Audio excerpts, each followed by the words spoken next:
मेरा नाम निशा है। मेरी शादी 6 साल पहले मेरे पिताजी के दोस्त के बेटे से हुई थी। मेरे पिताजी की एक एक्सीडेंट में मौत हो गई थी। हम 2 बहनें हैं। मैं अपने माँ बाप की बड़ी बेटी थी। मेरी एक छोटी बहन भी है जिसका नाम नीतू है। जब मैं 12 साल की थी तभी मेरे पिता की एक कार एक्सीडेंट में मौत हो गई थी। हमारे घर पर मेरे चाचा ने कब्जा कर लिया था। मेरी माँ बहुत बुज़दिल थी जो अपने हक के लिए आवाज़ नहीं उठा सकती थी। वो हमें लेकर नाना नानी के घर चली गई। जब तक नाना नानी जिंदा थे तब तक तो हमें वहाँ बहुत इज्जत मिली। उन्होंने हमें कभी भी किसी चीज़ की कोई कमी महसूस होने नहीं दी। ना ही कभी हमें किसी बात पर डांटा और ना ही कभी हम पर हाथ उठाया। उन्होंने हमारी माँ की दूसरी शादी करवाने की भी बहुत कोशिश की, मगर माँ शादी करना नहीं चाहती थी। कुछ समय बाद मेरे नाना नानी भी इस दुनिया को छोड़कर चले गए और अब घर की सारी जिम्मेदारी मेरे मामा जी पर आ गई थी। मामा मेरी माँ से बड़े थे। मामा की शादी नाना नानी के जीते जी ही हो गई थी। नाना नानी के सामने तो हमारी मामी बहुत अच्छी थी और हमारा बहुत अच्छे से ख्याल भी रखती थी, मगर नाना नानी की मौत के बाद मामी ने भी हमसे अपनी आंखें मोड़ ली और उनके घर में हम तीनों माँ बेटियों के साथ नौकरानियों जैसा सुलूक होने लगा। मामा ने हम दोनों बहनों को एक सरकारी स्कूल में पढ़ाया था। मामी को हमेशा हमारी पढ़ाई के खर्चे से दिक्कत होती थी। वो हमेशा महंगाई की ही बातें करती रहती थी। न जाने ये मामी की बातों का ही असर था या फिर मेरी माँ अपनी ज़िंदगी ही इतनी ही लिखवा कर लाई थी। उन्होंने अपने दिल को रोग लगा लिया और ये रोग फिर हार्ट अटैक का रूप बनकर उनकी मौत बन गया। और अब इस दुख भरी दुनिया में हम दोनों बहनें अकेले हो गए थे। कहने को तो हमारे काफ़ी रिश्तेदार थे और दुनिया वालों को दिखाने के लिए हमारा ख्याल भी रखा करते थे। हमारे हाल चाल भी पूछते रहा करते थे, मगर हकीकत तो ये थी कि किसी को भी हमसे हमदर्दी नहीं थी। कोई भी हमारी जिम्मेदारी उठाने को तैयार नहीं था। बस सब हमारे साथ हमदर्दी का दिखावा किया करते थे जो सब लोग जताते थे। मामी तो सबके सामने बहुत अच्छी बनती थी, मगर अकेले में व्यवहार हमारे साथ बहुत ही बुरा होता था। फिर जब मेरी उम्र 22 साल की हुई तो मेरे मामा ने मेरे पिताजी के दोस्त के बेटे के साथ मेरी शादी कर दी। मेरे पति बहुत अच्छे थे और मेरा बहुत ख्याल भी रखते थे, मगर वो कानों के बहुत कच्चे थे। जो अपनी माँ के कानों से सुनते थे उसी की ज़ुबानी बोलते थे। अपनी माँ का कहना मानना बहुत अच्छी आदत है, लेकिन बिना सुने और समझे उनकी माँ जो भी बात उनसे कहती थी वो अपनी माँ की बात पर यकीन कर लिया करते थे और फिर मुझसे लड़ाई झगड़ा शुरू कर दिया करते थे। देखते ही देखते मुझे अपनी ससुराल में 8 साल गुजर गए और मैं 2 बेटियों की माँ बन गई। इससे पहले तो मुझे दहेज न लाने के ताने मिला करते थे और उसके बाद एक नया ताना ये मिला कि मैं सिर्फ बेटियां ही पैदा करती हूँ और इन लोगों को कभी बेटे की खुशी नहीं दे सकती। मैंने अपनी सास और अपने पति को बहुत समझाने की कोशिश की कि बेटा पैदा करना मेरे हाथ में नहीं है, ये तो ईश्वर की मर्जी है। वो चाहे जिसको लड़का दे, जिसको चाहे लड़की दे, मगर मेरी बातें उनको समझ नहीं आती थीं और ऐसी बातों पर मुझे पढ़ा लिखा होने के भी ताने मिला करते थे। धीरे धीरे मैंने सब कुछ कहना बंद कर दिया और सिर्फ खामोश ही रहने लगी। एक दिन मेरी बहन नीतू की भी शादी हो गई और मेरे दिमाग से बोझ सा हल्का हो गया। मेरी बहन का पति और उसके ससुराल वाले बहुत अच्छे थे। मैं भी सुकून की सांस भरती थी कि आखिर मेरी बहन की आजमाइश भी अब ख़त्म हो गई। नीतू की शादी को अभी 10 महीने ही गुजरे थे कि मेरी बहन विधवा हो गई और उसके ससुराल वालों ने उसको मनहूस कहकर घर से निकाल दिया। मामी नीतू को घर पर रखने के लिए तैयार नहीं थी और मामा तो मामी की बातें मानने पर मजबूर हो गए थे। मामा भी मेरे ससुर की तरह मामी से बहुत दबते थे। एक दिन जब मैं मामी के घर में गई तो मामी नीतू को बहुत बुरी तरह से मार रही थी। मैंने उसे बहुत मुश्किल से छुड़वाया और फिर गुस्से में उसके थोड़े से कपड़े लेकर उसे लेकर अपने साथ अपने घर आ गई। मगर यहाँ पर तो हंगामा खड़ा हो गया जब मेरी सास को पता चला कि वो यहाँ पर ही रहेगी और वो हाथ धोकर मेरे पीछे पड़ गई थी। मुझे अपनी बहन के सामने बहुत शर्मिंदगी का सामना करना पड़ता था, मगर मैं इसको अकेला नहीं छोड़ सकती थी। मेरी सास को मेरी बहन का घर में आना पसंद नहीं आया। वो रोज़ रात को मेरे पति को चढ़ाया करती थी। एक दिन मैं रात को किचन का काम ख़त्म करके अपने कमरे में जा रही थी। मुझे अपनी सास के कमरे से कुछ आवाज़ आने लगी। न चाहते हुए भी मैं उनकी बातों को रुककर सुनने लगी। वो आज भी रोज़ की तरह मेरे पति को मेरी और मेरी बहन के खिलाफ भड़का रही थी। मैंने कान लगाकर उनकी बात सुनी तो मुझे आवाज़ आई कि देखो ज़रा, तुम्हारी पत्नी को किसी का डर है भी या नहीं। महंगाई का ज़माना है, इतनी कम आमदनी में जब इंसान के लिए अपना खर्च उठाना मुश्किल है, इस वक्त तो अपना गुजारा करना ही दुश्वार हो रहा है। ऊपर से तुम्हारी पत्नी ने हम लोगों पर एक और जिम्मेदारी लाकर बिठा दी है। पहले इसको और इसकी बेटियों को हम पाल रहे थे, उनकी जिम्मेदारी क्या कम थी जो ऊपर से अपने साथ ही अपनी बहन को भी ले आई। कल को ये अपने बाकी मायके वालों को भी ले आएगी और फिर एक दिन अपना पूरा ख़ानदान यहीं पर ही इकट्ठा कर लेगी और तुम बस गूंगों की तरह इसको देखते रहना। इसको किसी बात के लिए मना मत करना, इससे कुछ मत कहना। मेरे पति खामोशी से उनकी सारी बातें सुन रहे थे। फिर थोड़ी देर बाद जब वो बोले तो कहने लगे कि माँ, मैं उससे कहता तो हूँ और इससे ज़्यादा क्या करूँ। मेरी सास को बस हर बात में अपनी ही चलाने की आदत थी। वो जब अपनी कहने पर आती थी तो वो और किसी की कोई बात नहीं सुनती थी। तब चाहे सामने उनका बेटा हो या फिर उनका पति, सभी उनसे डरते थे और उनसे दबे बैठे थे। बेटे की तो मुझे समझ आती थी, क्योंकि वो अपनी माँ का कहा नहीं टाल सकते थे। वो तो अपनी माँ को किसी भी हाल में पलटकर जवाब नहीं दे सकते थे। मगर मेरे ससुर क्यों उनसे डरते थे, उनकी हर नाजायज़ बात को मानते थे और पता नहीं क्यों उनकी हर गलत बात पर खामोशी इख्तियार कर लेते थे। सास की सारी बातें तो मेरी समझ से बाहर थीं। मेरी बहन बहुत अच्छी थी और बहुत ही ज़्यादा मासूम भी, और सभी का कहना मानने वाली और बड़ों का आदर सम्मान करने वाली। वो तो हालात के हाथों मजबूर हो चुकी थी। इसमें इस बेचारी की क्या गलती थी। उसका इस दुनिया में मेरे अलावा और कोई नहीं था। वो जाती तो कहाँ जाती, और इस मुश्किल समय में अगर मैं भी उसे छोड़ देती और इस कड़े वक्त में भी उसके काम नहीं आती, फिर ऐसे रिश्तों का क्या फ़ायदा जो कड़ी धूप में ठंडी छाँव न बन सकें। वो हर रोज़ मेरे पति को मेरे खिलाफ भड़काने में लगी रहती कि तुम अपनी पत्नी को कहो कि वो अपनी बहन को यहाँ से चलता करे। मैं उनकी कोई बात नहीं सुन सकी और मैं अपने आंसू पीती हुई अपने कमरे में आ गई। जब मेरे पति कमरे में आए तो मैं जानती थी कि अब मुझ पर सारा गुस्सा निकालने वाले हैं। उनके अंदाज और उनके चेहरे से लग रहा था कि वो बहुत गुस्से में हैं। जब उन्होंने मुझसे बात करनी चाही तो मैं सोने की एक्टिंग करने लगी। अपनी सास की बातें सुनकर ही मेरे दिल पर छुरियां चलने लगी थीं। अब मैं और भी ज़्यादा अपने दिल को बुरा नहीं करना चाहती थी। फिर न जाने रात के किस समय मुझे नींद आ गई और अगली सुबह फिर से वही हंगामा शुरू हो गया था। जबकि मेरी बहन घर के सारे काम किया करती थी और साथ साथ मेरी भी मदद करवाती थी। वो बिल्कुल खामोशी के साथ यहाँ पर वक्त गुजार रही थी।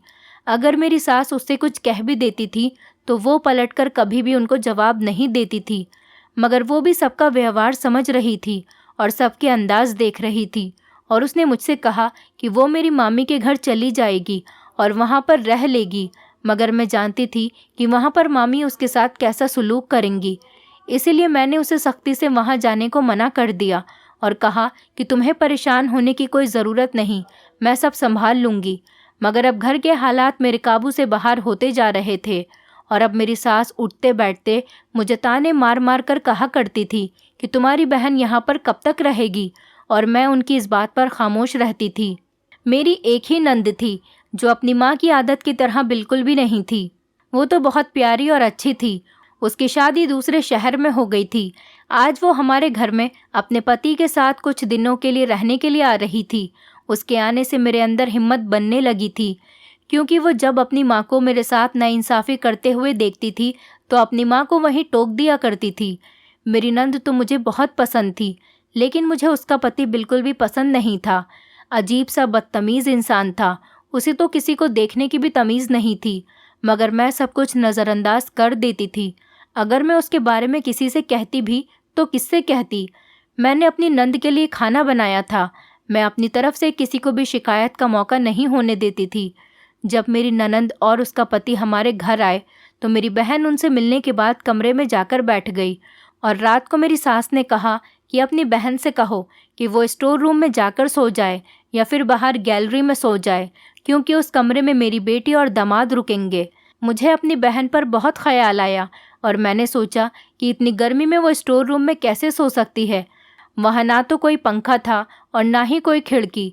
मैंने बहुत ही मरे हुए दिल से अपनी बहन को ये सब कुछ कह दिया, क्योंकि मैं घर में कोई भी हंगामा नहीं चाहती थी।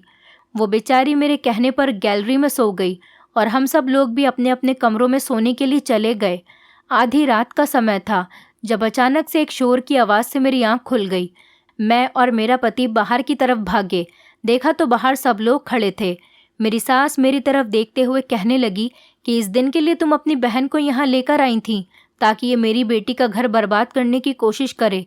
जब मैंने नीतू की तरफ देखा तो वो काफ़ी डरी हुई थी और बुरी तरह से रो रही थी। वो भागते हुए मेरे पास आई और कहने लगी कि मैंने इन्हें नहीं बुलाया था, ये खुद ही यहाँ पर आ गए थे। उसका इशारा मेरी ननंद के पति की तरफ था, जबकि जीजा जी का कहना था कि मेरी बहन उन पर डोरे डाल रही थी।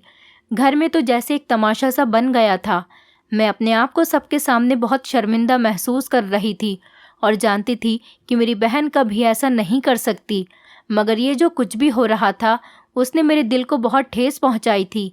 मैंने अपनी ननंद की तरफ देखा कि पता नहीं दीदी मेरी बहन के बारे में क्या सोचेंगी, मगर मुझे उनकी आंखों में एक अजीब सी शर्मिंदगी नज़र आ रही थी, एक अजीब सा दुख और एक अजीब सा शक जिन नज़रों से वो अपने पति को देख रही थी। इस बात से मुझे अंदाज़ा हो गया था कि वो जानती हैं कि गलती उनकी पति की है, मगर शायद वो सबके सामने ये बात नहीं कर सकती थी। मेरी सास किसी भी हाल में इस बात को मानने के लिए तैयार नहीं थी और मेरी ननंद ने तो जैसे तैसे इस मामले को रफा दफा किया और सब लोग वापस सोने के लिए चले गए। अपने कमरे में आने के बाद ही मेरे पति ने मुझे बहुत सी बातें सुनाई और कहा कि तुम्हारी बहन के लक्षण ठीक नहीं हैं। वो मुझे भी अजीब अजीब तरह के इशारे करके अपनी तरफ खींचने की कोशिश करती है। अपनी बहन के लिए इस इल्ज़ाम को सुनकर मुझे बहुत बुरा लगा था, क्योंकि मैं अपनी बहन को अच्छी तरह से जानती थी कि मेरी बहन कैसी है, और मैं ये भी जानती थी कि मेरे पति मेरी बहन पर बहुत बड़ा इल्ज़ाम लगा रहे हैं। मगर मैं खामोशी से सब कुछ बर्दाश्त करने पर मजबूर हो गई थी, क्योंकि हम दोनों बहनों के आगे पीछे कोई नहीं था जो हमारी तरफ से बोलता और हमें सहारा देता। यही वजह थी कि सब लोग हमें बेसहारा समझकर हम पर इल्ज़ाम लगाते थे। तरह तरह की बातें करने के बाद वो सब लोग शायद सो गए थे, लेकिन मैं पूरी रात जागती रही थी। मेरे दिमाग में ना जाने कौन कौन सी सोच आ रही थी। मेरी नींद उड़ चुकी थी और बस यही सोचे जा रही थी कि मेरी बहन अकेले इस भरी दुनिया में कहाँ जाएगी। मेरी सास तो हर वक्त खर्च और महंगाई का ही रोना रोती रहती थी, और अब तो उन्हें एक नई बात मिल गई थी। वो बात बात पर मेरे नंदोई वाली बात पर मुझे ताने देंगी, उसको घर से बाहर निकालने को कहेंगी। पूरी रात मैं इसी बारे में सोचती रही। सुबह के 5 बजे मेरी आंख लग गई। तभी मेरे पति ने मुझे उठा दिया कि मेरे लिए नाश्ता बनाओ। जब मैं किचन में आई तो मेरी बहन नाश्ता बना रही थी। उसकी आंखें सूजी सूजी सी हो रही थी।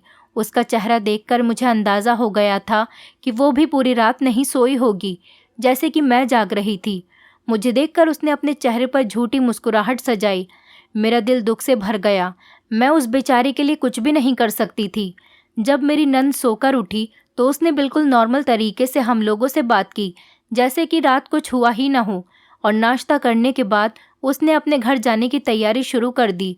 उसे इतनी जल्दी वापस जाता देखकर मेरी सास को बहुत गुस्सा आया, और उन्होंने हम दोनों बहनों की अच्छी खासी क्लास ले ली कि वो तुम्हारी बहन की वजह से ही इतनी जल्दी वापस जा रही है, वरना ये अपने घर से यहाँ कुछ दिन रुकने का प्लान बनाकर आई थी। ये अंदाज़ा तो मुझे भी था कि वो यहाँ पर कुछ दिन रुकने के लिए ही आई थी, मगर ये भी सच था कि वो यहाँ से जल्दी मेरी बहन की वजह से नहीं, बल्कि अपने पति की वजह से गई थी, क्योंकि वो अपने पति की हरकतों से अच्छी तरह वाकिफ़ थी। जाते जाते उसने मुझसे माफ़ी भी मांगी थी, मगर ये बात मैं घर में किसी को नहीं बता सकती थी। अगर ये बात मैं घर में करती तो एक नया हंगामा शुरू हो जाता। दिमागी तौर पर मैं बहुत थक चुकी थी। मुझे सुकून की ज़रूरत थी, मुझे खामोशी की ज़रूरत थी, मुझे जज्बाती सहारे की ज़रूरत थी। मेरा दिल करता था कि मैं यहाँ से बहुत दूर चली जाऊँ, जहाँ मुझे कोई न जानता हो, जहाँ मुझे कोई परेशान न करे, और मैं वहाँ बहुत सारे पल गुजार दूँ। आज मैं अपने सारे दुख दर्द बहा दूँ। और यहाँ तो मुझे रोने के लिए भी किसी बहाने की ज़रूरत थी, क्योंकि मेरी सास को मेरा और मेरी बेटियों का रोना अच्छा नहीं लगता था। अगर वो मुझे रोते हुए देख भी लिया करती थी तो वो मुझे बहुत बातें सुनाया करती थी। तुमने हमारे घर में मनहूसियत फैलाई हुई है। तुम चाहती ही यही हो कि इस घर में कभी खुशियाँ वापस ना आएं, इसीलिए हमेशा मनहूसियत फैलाई रहती हो। मैं तो बड़ी दिक्कत से अपने आंसुओं को साफ करती थी। दिन ऐसे ही धीरे धीरे दुखों से गुजरते चले गए। एक अजीब तरह की उदासी थी जिसने मेरे पूरे वजूद को बर्बाद कर दिया था। वो दिन भी और दिनों की तरह था जब मेरी बहन मेरे पास आई। ऐसा लग रहा था जैसे वो मुझसे कुछ कहना चाह रही हो मगर कह नहीं पा रही हो। मैं समझ गई थी कि वो ज़रूर यहाँ से जाने की बात करेगी, लेकिन वो ये भी जानती थी कि कुछ वक्त लगेगा और फिर मैं इसके लिए सही रिश्ता देखकर इसकी शादी करवा दूंगी। मगर मैं किसी हाल में भी उसको मामा के घर पर नहीं भेज सकती थी, क्योंकि मैं मामी के उसके साथ किए गए अत्याचार देख चुकी थी। जब मैंने नीतू से पूछा कि क्या बात है, क्या कहना चाहती हो, जब मैंने उसकी आंखों के बहते हुए आंसू देखे, मेरा दिल बहुत ही दुखा। मैं उसके आंसू साफ करने लगी और उसको खामोश करवाने की कोशिश करने लगी, क्योंकि मैं चाहती थी कि वो अपना सारा दुख इन आंसुओं के सहारे बहा दे। काफ़ी देर के बाद वो संभली तो मुझसे कहने लगी कि आपके ससुर। अभी उसकी बात पूरी नहीं हुई थी कि ऊपर से मेरी सास की आवाज़ आ गई। उन्होंने मुझसे कहा कि जल्दी से खाना तैयार कर लो, घर में कुछ मेहमान आ रहे हैं। उसके बाद मैं कमरे से बाहर आ गई। न जाने उन्होंने मेरी बहन से क्या कहा था, क्योंकि मुझे उनकी बातें करने की आवाज़ तो आ रही थी, मगर वो क्या बातें कर रही हैं समझ नहीं आ रही थी। और जब मैंने दोबारा अपनी बहन से पूछा तो उसने कुछ नहीं कहकर मुझे टाल दिया। मगर उसकी बात पर मैं हैरान हो गई। वो मुझसे कुछ कहना चाह रही थी और मुझे बता भी रही थी। मैं अपने काम में बिज़ी हो गई थी, इसीलिए मैंने उस पर ज़्यादा ध्यान नहीं दिया। मैंने ऐसा महसूस किया कि वो बहुत ज़्यादा परेशान रहने लगी थी और हमेशा डरी सहमी से रहने लगी थी। मैंने उससे बहुत बार पूछा कि तुम क्यों परेशान हो, जो बात है मुझे बता दो, मगर मुझे ऐसा लगा था जैसे वो मुझसे कुछ कहना चाह रही हो मगर वो कह नहीं पा रही हो। जब भी मैं अपनी बहन के साथ अकेले बैठती थी तो मेरी सास अचानक ही आ जाती थी।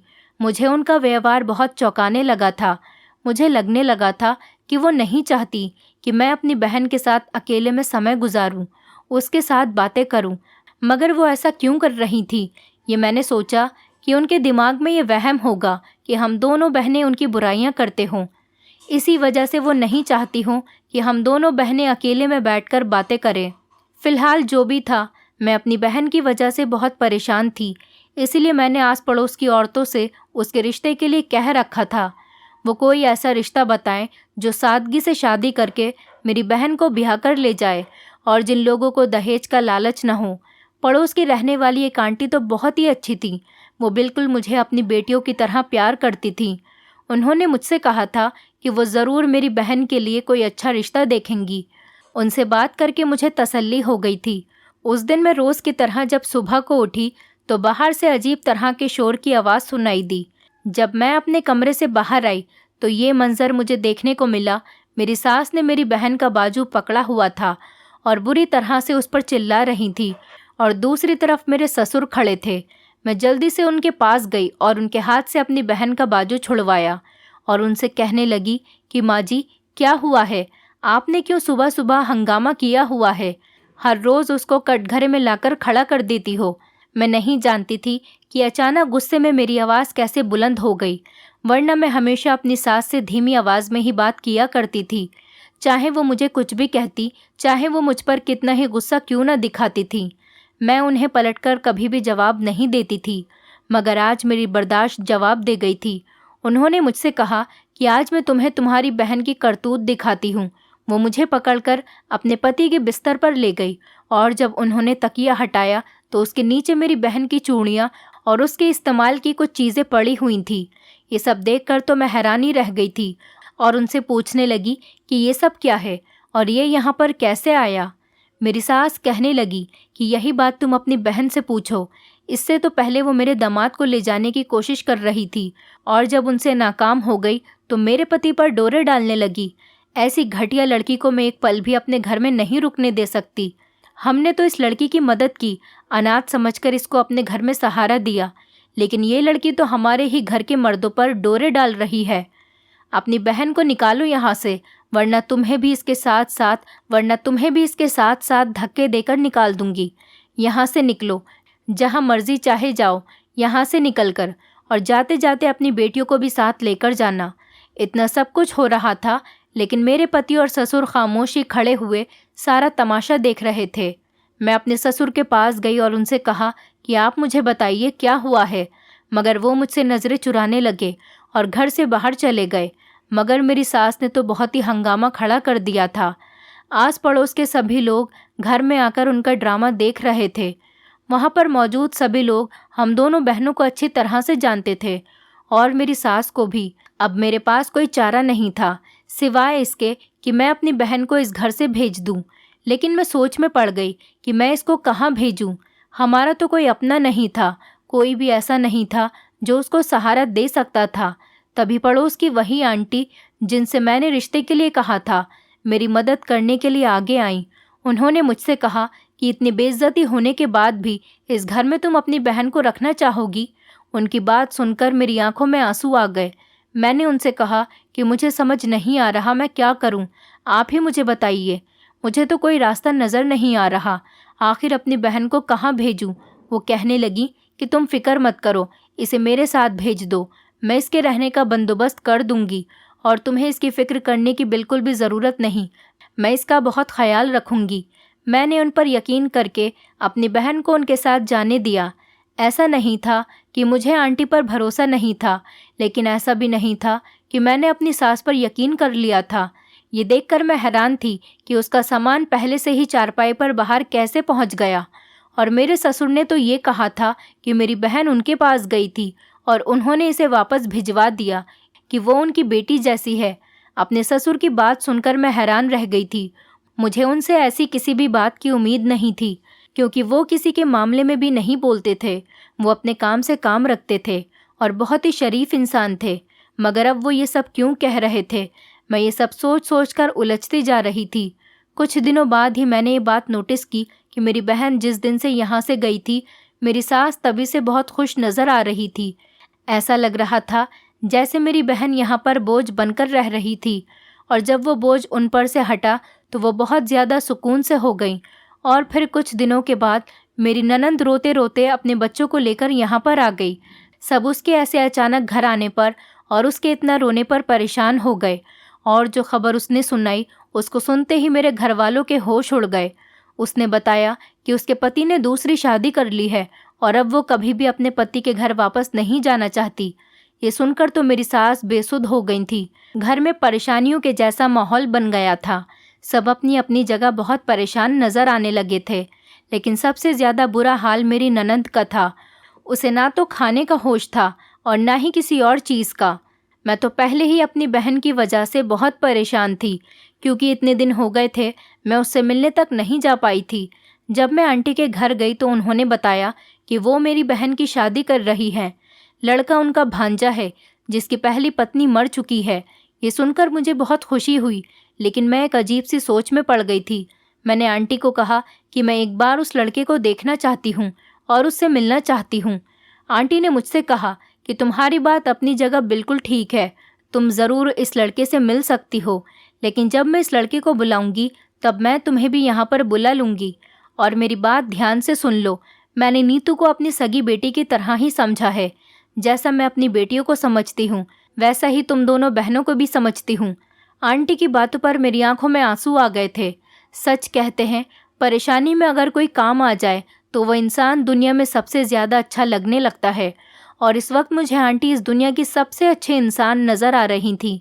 जबकि मेरा उनसे कोई खून का रिश्ता नहीं था, बस एक इंसानियत का और एहसास का रिश्ता था। और उन्होंने मुझे इस बात का एहसास दिलाया था कि दुनिया से अभी अच्छे लोग ख़त्म नहीं हुए हैं। ऐसे लोगों की वजह से ही तो ये दुनिया अभी तक चल रही है। जब मैं खुशी खुशी अपने घर वापस आई, अपने कमरे में जाते हुए अपनी नंद की बात सुनकर मैं ठिठक कर वहीं रुक गई थी। वो कह रही थी, माँ, बाबूजी, आपने भाभी के साथ बहुत ज़्यादती की है। आपने उनकी बहन पर इल्ज़ाम लगाए। आप लोग जानते भी हैं कि किसी पर इल्ज़ाम लगाना कितना बड़ा पाप है, और शायद ही आपके इस पाप की वजह से मुझे उसकी सज़ा मिल रही है। जैसे आपने किसी की बेटी को तकलीफ़ दी, वैसे ही तकलीफ़ मुझे भी झेलनी पड़ रही है। ये तो मैं जानती थी कि ये सब कुछ झूठ है, लेकिन इतना सब कुछ होने के बाद भी उन दोनों बहनों ने आपसे कुछ नहीं कहा। मैं उनके कमरे के अंदर चली गई। मुझे देखकर वो परेशान हो गई। मैंने उनसे कहा कि आप लोगों को एक बार भी एहसास नहीं हुआ कि आप किसी की बेटी के साथ कितना बुरा कर रहे हैं। आपने क्या वो कहावत नहीं सुनी कि इंसान जो करता है वही भुगतता है। आज जो तकलीफ़ आप किसी की औलाद को देंगे, कल वही तकलीफ़ आपकी औलाद को भी सहनी पड़ेगी। और देखिए, ये कहावत आपके ऊपर कितनी जल्दी पूरी हो गई। उसके बाद आंटी ने अपने वादे के मुताबिक मेरी बहन की शादी कर दी। मैं उसके पति से मिलकर बहुत खुश हो गई थी। वो पढ़ा लिखा और एक बहुत अच्छा इंसान था, लेकिन मुझे अपनी नंद की तरफ से बहुत परेशानी थी, जो मेरे साथ बहुत अच्छी थी और मैं उसको तकलीफ़ में नहीं देख सकती थी। फिर एक दिन उसका पति सर झुकाए हुए हमारे घर पर आया। वो बहुत शर्मिंदा लग रहा था। उसने कहा कि उसको एहसास हो गया है कि उसने बहुत गलत किया। उसने अपनी दूसरी पत्नी को तलाक दे दी, क्योंकि वो उसके साथ साथ और भी काफ़ी लड़कों से चक्कर चला रही थी और शादी के बाद भी उसने उन लड़कों का पीछा नहीं छोड़ा था। जब उसने अपनी आंखों से अपनी दूसरी पत्नी को किसी और के साथ देखा तो अपनी आंखों पर यकीन आ गया, मगर उसके पास कोई रास्ता नहीं था सिवाय इसके कि वो उसको छोड़ दे और अपनी पहली पत्नी को अपने घर वापस ले आए। घर के सब लोगों ने तो उसे बहुत बुरा भला कहा और उससे कहा कि इस बात की क्या गारंटी है कि तुम दोबारा ऐसा कोई काम नहीं करोगे, मगर वो बहुत शर्मिंदा था। मेरी ननंद ने कहा कि वो अपने घर वापस जाना चाहती है। उसके फैसले ने सब लोगों को खामोश करवा दिया था और मेरी सास को उसे वापस भेजना पड़ा। उनके जाने के बाद मेरी सास ने मुझसे माफ़ी मांगी और कहने लगी कि मुझे एहसास हो गया है कि मैंने तुम्हारे और तुम्हारी बहन के साथ बहुत गलत किया। हो सके तो मुझे माफ़ कर देना। मेरी सास का इतना कहना ही मेरे लिए काफ़ी था। मैंने उनसे अपना दिल साफ़ किया और उनको माफ़ कर दिया था। अब मैं और मेरी बहन, हम दोनों के ही घर अच्छी तरह से बस चुके थे। हम दोनों ही अपने परिवारों में बहुत खुश थे। दोस्तों, उम्मीद करती हूँ आपको हमारी कहानी पसंद आई होगी। कहानी पसंद आई है तो वीडियो को लाइक करें, चैनल पर नए हैं तो चैनल को सब्सक्राइब करें और हाँ, नोटिफिकेशन बेल को ज़रूर दबाएं ताकि अगली अपडेट सबसे पहले आपको मिले।